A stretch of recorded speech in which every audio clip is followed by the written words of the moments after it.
13절에서 16절입니다. 마태복음 5장 13절에서 16절, 신약성경 6페이지 되겠습니다. 이제 우리가 다같이 말씀을 읽도록 하겠습니다. 너희는 세상의 소금이니 소금이 만일 그 맛을 잃으면 무엇으로 짜게 하리요? 후에는 아무 쓸데없어 다만 밖에 버리고 사람에게 밟힐 뿐이니라. 너희는 세상의 빛이라. 산 위에 있는 동네가 숨기지 못할 것이요 사람이 등불을 켜서 말 아래 두지 아니하고 등경 위에 두나니 이러므로 집안 모든 사람에게 비추느니라. 이같이 너희 빛을 사람 앞에 비추게 하여 저희로 너희 착한 행실을 보고 하늘에 계신 너희 아버지께 영광을 돌리게 하라. 아멘.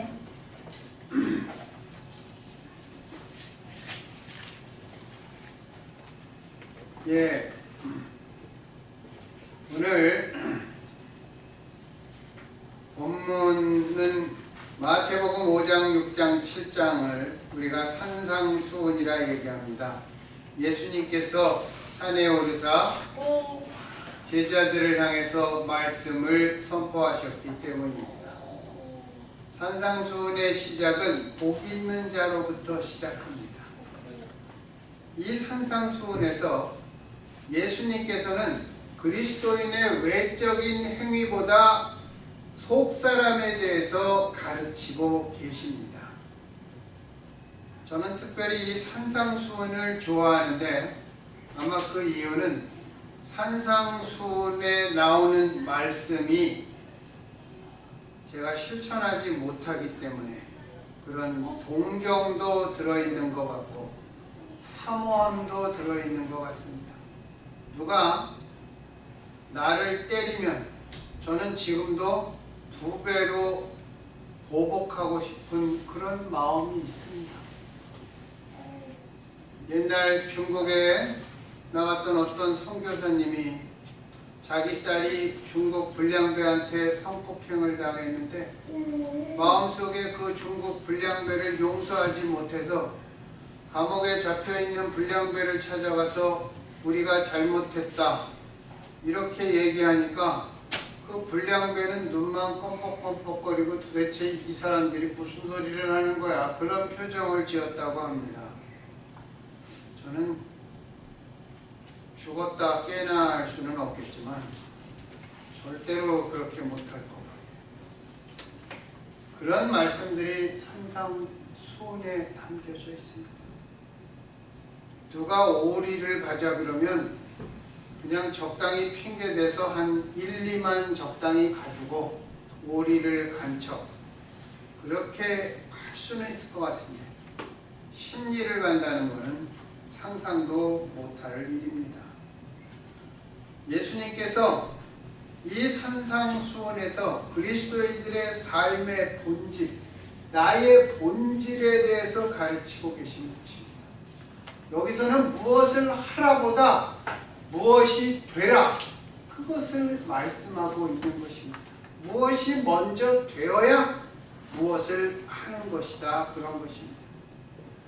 그 시작이 산상수훈에 나오는 8가지 복, 8복이 가르치는 것입니다.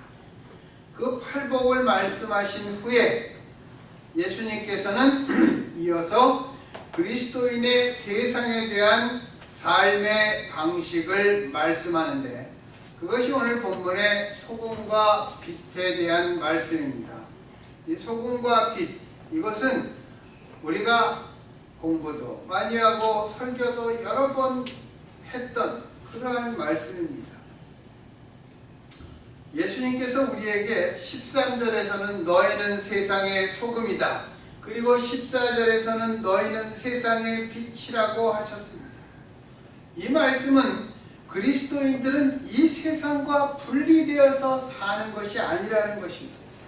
이 세상과 고립된 삶을 사는 것이 아니라는 것입니다. 그래서 산속에 들어가서 돌을 닦고 예수 그리스도의 그 심오한 경지를 들어가는 것이 아니라는 것입니다. 생활 속의 신앙이라는 것입니다. 이 세상을 도외시하며 살아가는 것이 아니라 이 세상에서 하나님의 다스리심을 받아들여서 우리가 현실 속에서 소금의 역할, 빛의 역할을 해야 한다는 말씀입니다. 그리고 이 현실적인 삶을 위해서 우리의 기도도 현실적인 기도가 필요하다는 것입니다. 그럼에도 우리가 이 세상 속에 살지만 우리는 이 세상에 속한 사람들이 아닙니다. 우리는 천국의 시민권을 가지고 있는 사람들입니다. 이것이 바로 우리의 라이프 스타일이 되어야 하는 것입니다. 우리가 그래서 입으로 예수를 외치지 않더라도 우리가 소금이 되고 빛이 된다는 것입니다.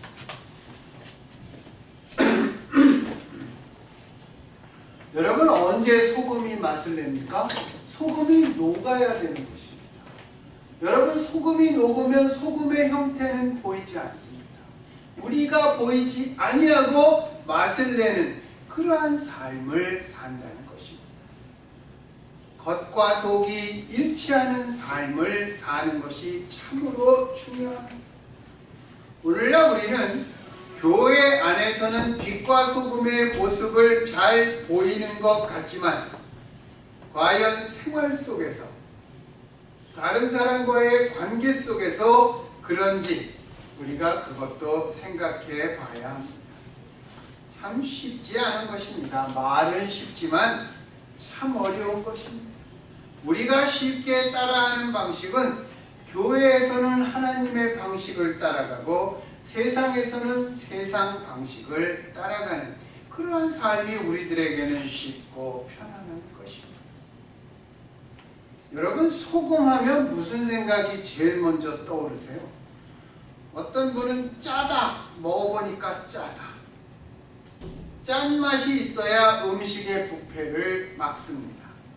세상에 소금이 되라고 말씀하신 이유는 인간의 죄 때문에 이 세상은 부패할 수밖에 없습니다. 그리스도인들은 세상의 소금이 되어서 세상이 썩어가는 것에 방부제 역할을 해야 합니다.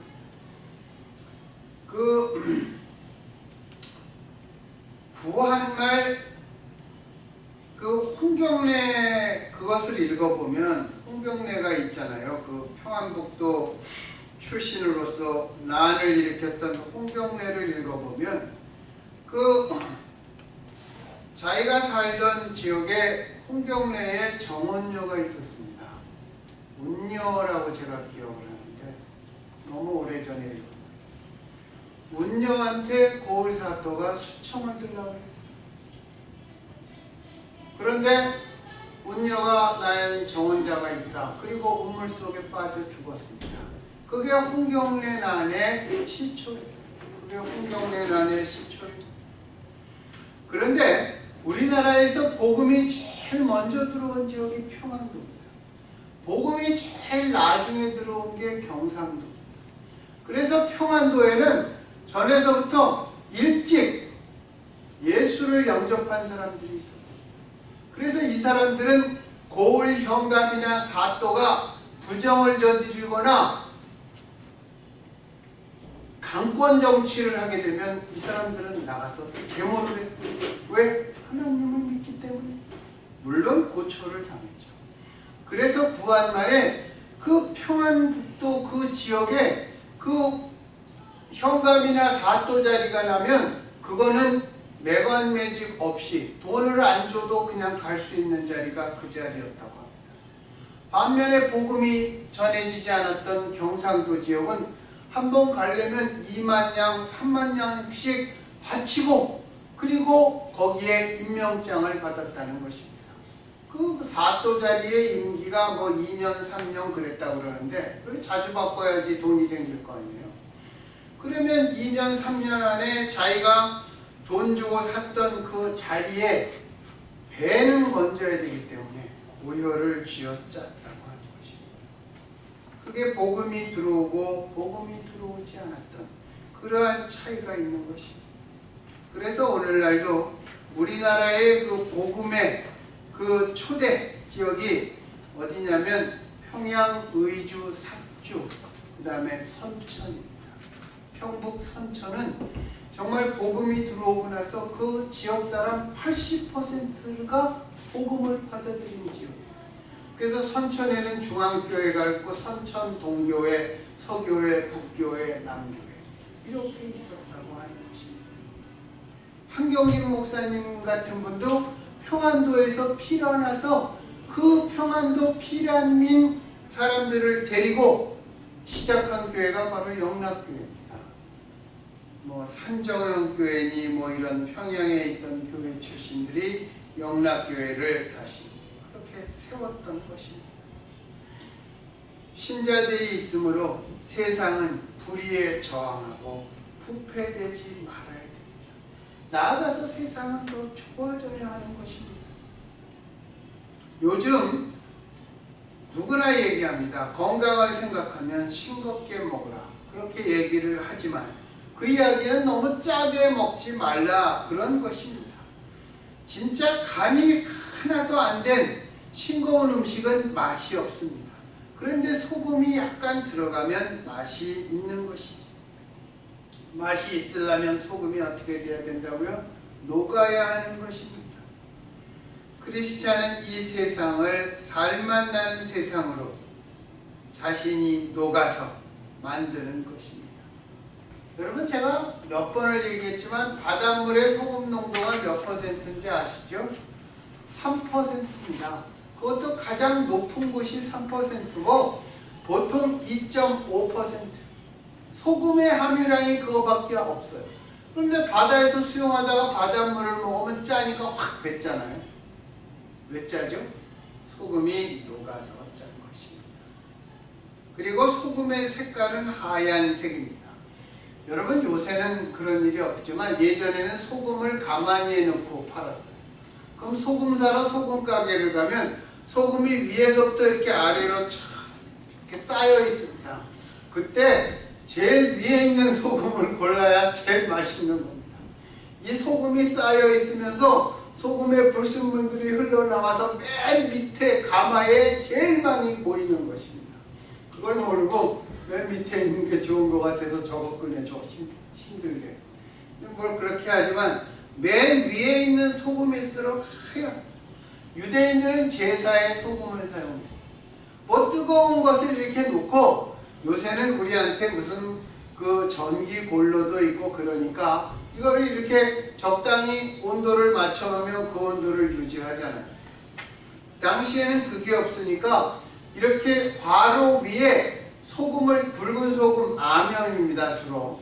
그것을 이렇게 깔아놓고 그 위에다가 이렇게 그릇에 예를 들어서 뭐 큰 국그릇을 올려놓으면 소금기가 남아있는 한 그 열을 붙잡고 있기 때문에 이 국그릇이 빨리 식지 않았다고 합니다. 그런 다음에 소금에서 소금 맛이 다 없어지면 그 열기를 보존하지 못한다는 것입니다. 그러면 유대인들이 소금을 버리는 것이에요. 쓸모가 없으니까. 그게 오늘 본문의 말씀입니다. 소금이 짠맛을 잃으면 무엇에 소용하느냐? 버린다. 그런 말이에요. 또 예전에 보면 우리나라에서도 거지들이 다녀간 다음에 또 초상집에 다녀온 후에 집에 들어갈 때 어떡하죠? 어른들이 우리한테 들어오기 전에 이렇게 소금을 뿌리는 것을 보았어요. 그 색이 순결, 하얗기 때문에 깨끗함, 정결함을 상징한다는 것입니다. 그래서 이 세상의 소금인 그리스도인들은 순결하고 깨끗해야 한다는 것입니다. 골로새서 4장 6절에 보면 소금을 화목제라고 하였습니다. 너희가 서로 화목해라. 정말 소금이 골고루 뿌려진 것처럼 화목해라. 그런 말도 있는 것입니다.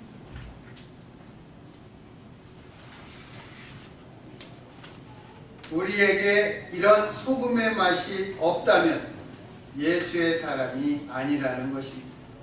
예수의 사람이 아니면 예수님께서 모른다고 하시는 것입니다. 예수님이 모르면 어떻게 될까요? 참 두려운 이야기가 되는 것입니다. 두 번째로 예수님이 14절에서 빛에 대해서 얘기했습니다. 빛은 무엇이 비치면, 여러분 빛이 보입니까? 빛은 보이지 않습니다. 그러나 빛은 무엇을 보이게 하는 것입니다. 우리의 밝음이, 우리가 뒤로 감추인 것이 없는 그러한 모습들이 우리가 사는 사회와 사람 모두에게 비춰야만 하는 것입니다. 만약 기독교가 교회 안에서만 비춰지는 것이라면 그것은 참신함이 아니라는 것입니다. 예수님이 우리한테 뭐라고 그랬어요? 너희들은 세상의 소금이 되고 세상의 빛이 되라 그랬습니다. 교회 생활도 부지런히 해야 되지만 그것과 똑같이 너희들이 세상의 빛 역할을 해야 된다는 것입니다. 밤바다를 갈 때 등대가 이렇게 배한테 길을 비춰줍니다. 특별히 암초가 많은 지역에 비춰줍니다. 그래서 빛이 비춰지면 갈 길, 인도자의 역할을 해주는 것입니다.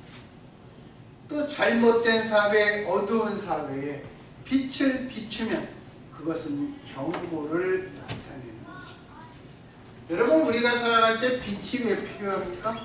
세상이 어둡기 때문에 빛이 필요한 것입니다. 어두움은 사망과 죄를 표시하는데 빛은 생명을 나타냅니다. 그래서 빛이 어두움에 비치면 죽음에서 생명으로 인도하는 것입니다. 예수님께서 이 땅에 오셔서 갇힌 자에게 자유를, 눌린 자에게 해방을 선포하셨습니다. 무엇에 갇혀있고 무엇에 눌려 있었습니까? 사망 권세에 갇혀있던 자들을 당신의 생명의 나라로 옮겨주신 것입니다. 오늘 예수님께서 말씀하신 빛과 소금은 우리의 정직함과 우리의 진실함을 통해서 사람들의 삶에 가치와 보람을 더해 주어야 한다고 생각합니다. 교회 안에서도 잘하고 교회 바깥에도 우리는 바르게 살아가야 합니다. 이 자연세계를 비춰주는 것은 태양입니다. 태양이 없으면 우리는 모두는 어두움에 갇히게 되고 모든 생명체는 아마 살 수 없을 것입니다. 태양이 없으면 빛이 없습니다.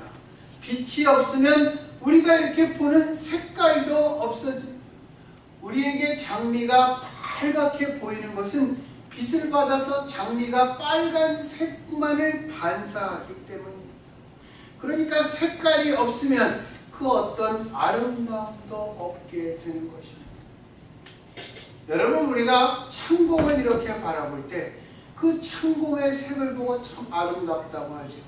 밤에는 우리가 별이 빛나는 것을 보고 아름답다고 하지 밤에 새까만 하늘을 보고 아름답다고 하지 않습니다. 왜? 빛이 없기 때문에 그런 것입니다. 자연세계의 모든 생명이 살기 위해서는 태양의 열과 태양의 빛이 있어야만 하는 것입니다. 이처럼 빛은 모든 것에 생명을 주고 모든 것에 모양을 주고 색깔과 움직임을 주는 것입니다. 빛이 없으면 어두움 속에서는 아무것도 잘할 수도 없고 알 수도 없는 것입니다. 특히 어두움 속에서는 모든 것이 감춰집니다. 보이지 않습니다. 볼 수도 없습니다. 그런데 이 어두움이 어떻게 없어집니까? 우리가 이 방문 불을 끄면 물론 창을 통해서 빛이 들어오지만 작은 불을 하나 탁 밝히면 어두움은 물러가는 것입니다. 이처럼 우리들의 마음과 영혼도 빛이 있어야 됩니다. 우리의 속을 밝혀주는 빛이 있어야 됩니다. 특별히 우리들의 마음이 밝아야 해요. 마음이 밝아야 정말 우리가 눈으로 사물을 밝게 볼 수 있는 것입니다. 내면적인 빛이 없으면 우리들의 마음은 어두운 마음입니다. 그런 마음에서는 인간이 아름다운 그러한 모습을 낼 수가 없기 때문입니다. 빛이 있어야 우리 속에 빛이라는 기준이 있을 거 아니에요. 기준이 없으면 이것이 옳다, 나쁘다 이것을 판단할 수가 없는 것입니다. 우리가 그리고 이런 마음은 나의 인생뿐만이 아니라 다른 사람들의 삶도 비극과 파탄으로 몰고 가게 됩니다.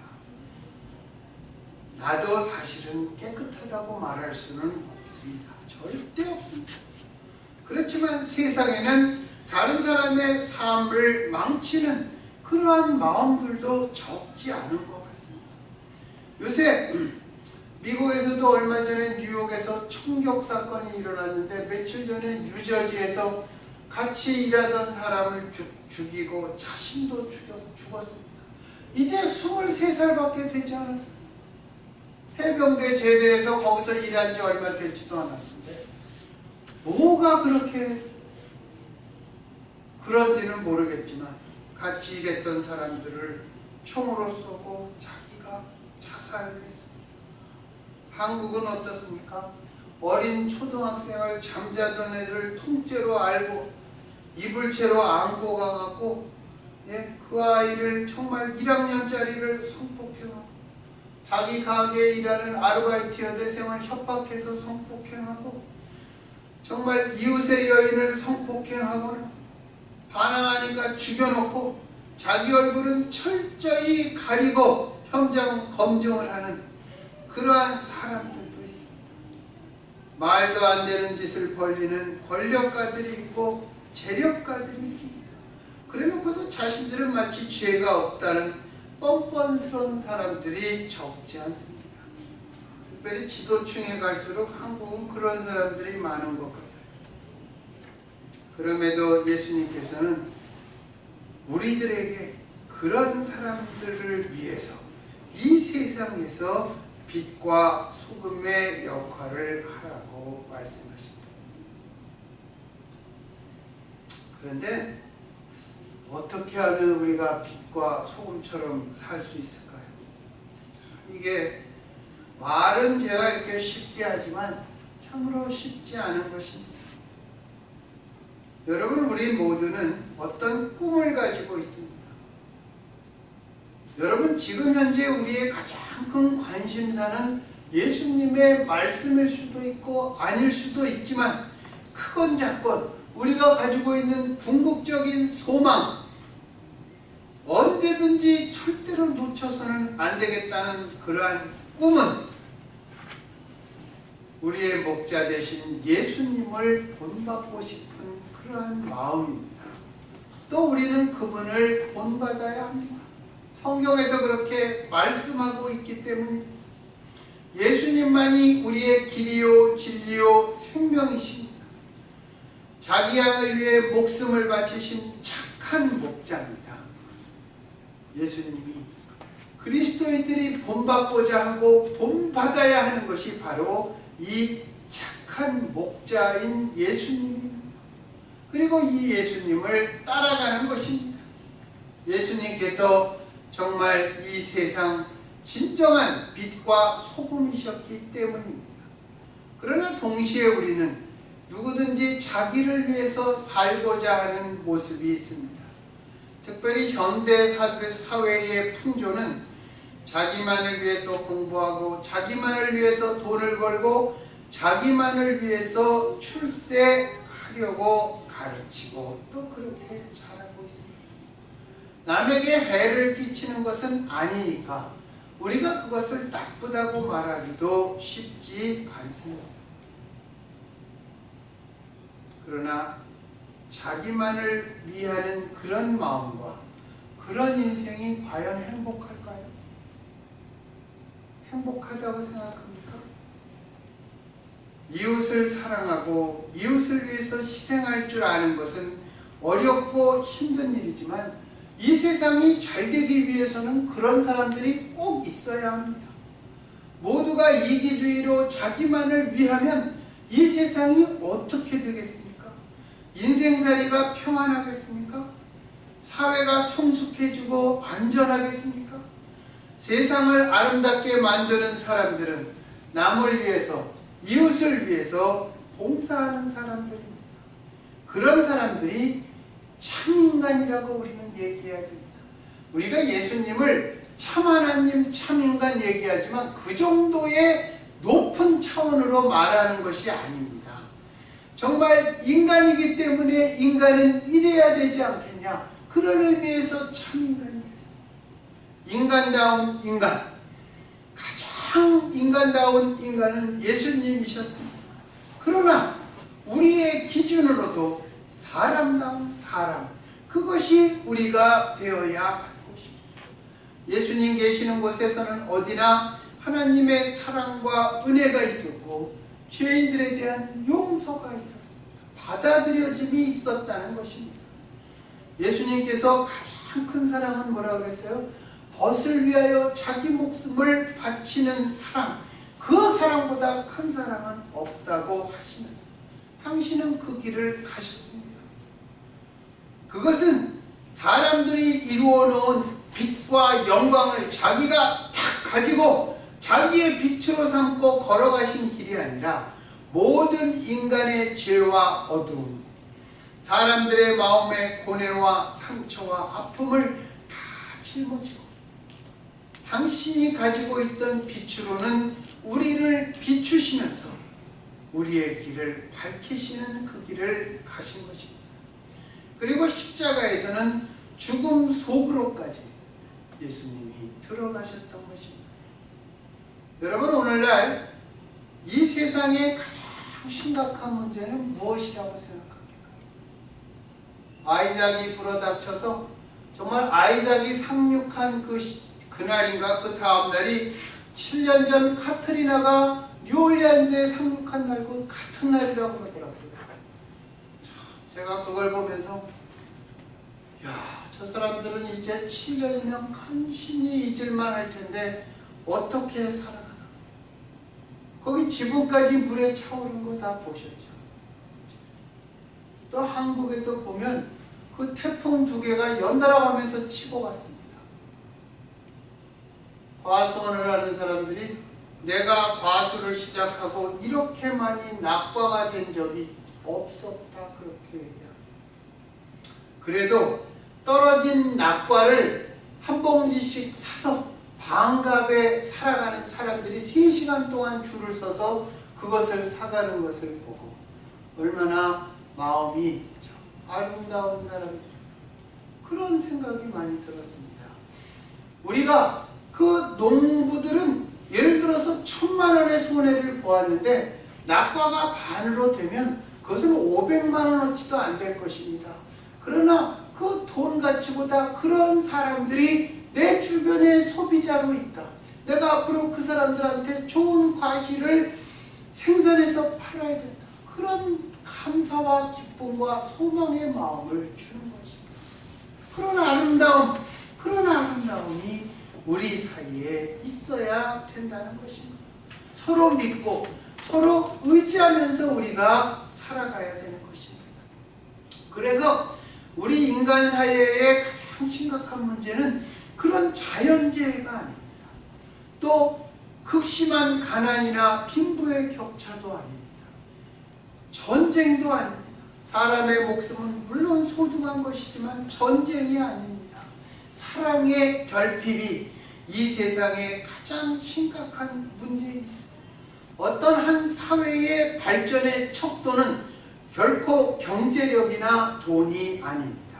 아무리 집을 크게 짓고 공장을 크게 열고 고속도로를 눈부시게 깔아도 그것만으로는 완전한 발전이라고 할 수 없습니다.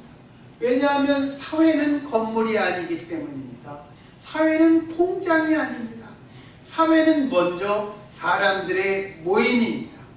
그런데 사회가 우리가 소사이어티라는 것이 있고 커뮤니티라는 것이 있습니다. 소사이어티는 이익사회예요. 커뮤니티는 공동체 사회입니다. 그리스도인들의 모임을 그래서 공동체라고 얘기하는 이유가 거기에 있는 것입니다. 사회는 그래서 단순한 모임이나 이익을 추구하는 것이 아니라 서로 믿고 의지하며 살 수 있고 서로 돕고 사는 곳이어야 합니다.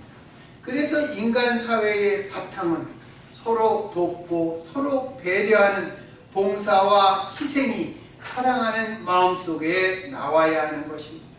사랑이 없는 집과 거리, 거기 어떻게 됩니까? 묻지마 칼부림이 생기는 것입니다.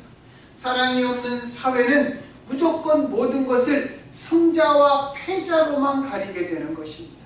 여러분 그 삼국지에 보면 여러분도 다 그 관우를 좋아할 것입니다. 관운장을 좋아하죠. 그런데 관운장이 정말 그 당시에 대단한 모사였던 제갈량과 사이가 안 좋았습니다. 왜 그랬을까요? 관운장은 제갈량이 오기 전에는 우리는 승패를 떠나서 의로움을 위해서 우리는 전쟁을 했다. 그런데 제갈량은 승리를 위한 전쟁만을 했다. 그래서 서로 그것이 잘 안 맞았던 것입니다. 사회가, 우리가 사랑이 없는 사회는 정말 이기고 지는 것으로만 판단하게 되는 것입니다. 그러한 세상에는 인간의 모습이 없어지는 것입니다. 또 사랑을 설교하되 사랑할 줄 모르는 교회, 그것은 교회가 아닙니다. 심하게 말하면 위선 중에 가장 큰 위선이요 이단 중에 가장 큰 이단인 것입니다. 사랑이 없는 교회는 거기에는 예수님도 없고 하나님도 계시지 않기 때문에 그런 것입니다. 빛 중에 빛은 예수 그리스도 자신입니다. 요한복음 8장 12절에 보면 예수님이 나는 세상의 빛이다. 나를 따라오는 사람은 어둠 속을 걷지 아니하고 생명의 빛을 얻을 것이다 라고 말씀하셨습니다. 우리는 빛의 창조주이시고 모든 빛의 원천이신 예수님께서 빛이심을 우리는 믿습니다. 그러면서 예수님은 당신이 하나님이시면서도 우리를 위해 남김없이 자신을 십자가의 제물로 희생하신 그 사랑의 빛이심도 우리는 압니다. 그래서 많은 그리스도인들이 그리스도의 십자가보다 이 세상의 어두움을 가장 밝게, 더 밝게 비춰주는 빛은 없다고 고백하고 선포합니다. 왜냐하면 비참한 예수 그리스도의 죽음이 그곳에 있지만 십자가는 언제나 우리의 마음을 밝혀주고 내가 슬퍼하고 좌절할 때 희망을 주고 나에게 기쁨으로 채워주는 빛이기 때문입니다. 그래서 우리가 이 그리스도를 본받고 이 그리스도와 함께 사는 사람이 되고 그리스도 예수와 함께 생명을 누리게 하는 성령께서 우리 안에서 살아서 역사하실 때 우리도 빛이 될 수 있는 것입니다. 여러분 전기가 없을 때 초를 사용했죠. 그렇죠? 초를 사용했습니다. 초에다가 불을 탁 켜면 촛불은 자기 몸을 태움으로써 빛을 밝힙니다. 예수님이 빛이신 것도 촛불처럼 자기를 불태우셨기 때문입니다. 그래서 우리도 정말 우리 자신을 불태워야 하는 것입니다. 내 자신의 빛을 발하면서 내 것을 자꾸 쌓아가거나 더 많이 하는 것이 아닙니다. 내 자신을 태우는 것입니다. 그게 예수의 영이 우리 안에서 역사하는 것입니다. 그게 바로 우리가 참빛이 되는 것입니다. 여러분, 참사랑은 행복하지 않다. 그런 말 들어보셨어요? 참사랑은 행복하지 않다. 여러분, 부부간에 만나서 사랑하면 행복하잖아요. 그게 참사랑이 아니라는 말이 아니라 이웃이나 사회를 향한 참사랑은 행복하지 않다는 말이 있습니다. 왜 그렇습니까?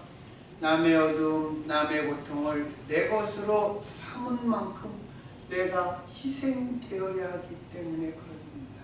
그래서 내 자신은 즐겁거나 행복하지 않은 것입니다. 이거는 또 행복하다고도 얘기할 수 있습니다. 거기에서 주님께 감사하고 주를 따라가는 그 기쁨이 가득 찰 수 있기 때문입니다. 우리가 이런 사랑을 가지면 우리가 사는 세상은 점점 밝아지고 맛있게 변할 것입니다.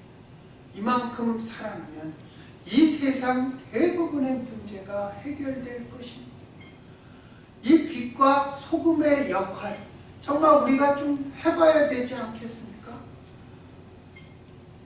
우리가 알아야 할 것이 현대 사회도, 우리가 사는 현대 사회도 예수님 시대의 유대인처럼 기적을 요구하지 않습니다. 예수님 시대의 헬라인처럼 지혜를 요구하지 않습니다. 그러나 현대 사회의 사람들은 교회나 그리스도인들에게 십자가에 못 박힌 그리스도의 정신과 예수님의 사랑은 기대하고 있습니다. 그들 자신은 그렇게 살지 못해도 빛과 소금인 교회와 그리스도인들을 원하고 있고, 우리가 자신을 희생하신 예수 그리스도를 닮은 교회가 되기를 원하고 있는 것입니다. 여러분, 우리의 관심의 영역을 우리가 커다란 거 하자는 거 아닙니다. 그냥 우리가 지금 살아온 거에서 우리의 관심의 영역을 딱 요만큼만 더 넓히며 우리가 살아가야 하지 않겠습니까? 거기에 소금 역할을 해야 되지 않겠습니까? 조금만 더 정직하고, 조금만 더 겸손하고, 조금만 더 남을 배려하고, 조금만 더 참고 견디고, 주님은 이만큼 더 의지하면서 살아가는 이 가을의 시작이 되기를 예수님 이름으로 축원합니다. 기도하겠습니다.